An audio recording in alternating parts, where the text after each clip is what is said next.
Bonjour à toutes, bonjour à tous. Ils avaient attiré des hommes dans des guet-apens. 5 adolescents mis en examen à Besançon.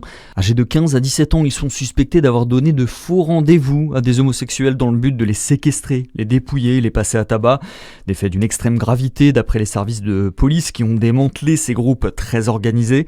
Les prévenus ont été relâchés en attendant leur passage devant la justice. Gros dispositif de pompiers mobilisés hier soir au Breuil en Saône-et-Loire. Au moins 90 soldats du feu en intervention sur le site industriel d'Industil. Les flammes ont prise dans un transformateur électrique à haute tension. Une opération délicate qui a nécessité l'évacuation des salariés de l'usine. Les pompiers ont lutté contre le feu tout au long de la nuit. Aucune victime n'est à déplorer. À l'approche des fêtes de fin d'année, la Côte d'Or voit remonter un phénomène qui inquiète les gendarmes. Des cambriolages de plus en plus nombreux et parfois commis en plein après-midi. Des vols rapides, opportunistes alors que beaucoup font leurs courses de Noël ou s'abstentent quelques minutes.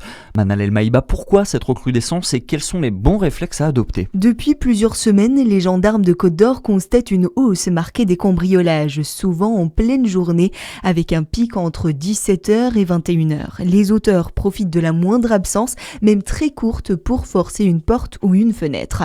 À l'approche des fêtes, les malfaiteurs savent que les foyers stockent cadeaux, électroménagers ou enveloppes pour les étrennes, autant d'occasions pour agir vite. Les gendarmes rappellent quelques gestes essentiels: fermer systématiquement portes et volets, activer les alarmes, sécuriser les garages et méfiez-vous des faux vendeurs de calendriers. Au moindre doute, une seule consigne: appelez immédiatement le 17. Les gendarmes précisent que le phénomène est plus marqué que les années précédentes. Ils restent mobilisés tout au long des fêtes et invitent chacun à redoubler de vigilance.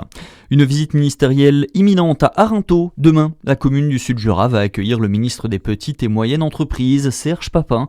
Une visite officielle dans les locaux de Smoby Toys, le premier fabricant de jouets en France. Un déplacement qui survient un mois avant Noël, mais surtout quelques jours après la médaille d'argent qui a été décrochée par le groupe jurassien qui s'est illustré pour la durabilité de ses jouets.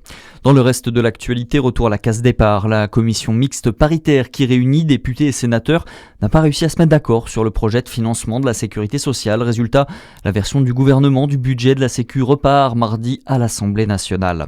Le nouveau service militaire volontaire, il doit être dévoilé aujourd'hui par Emmanuel Macron dans le cadre de sa visite au sein de la 27e brigade d'infanterie de montagne à Vars en Isère.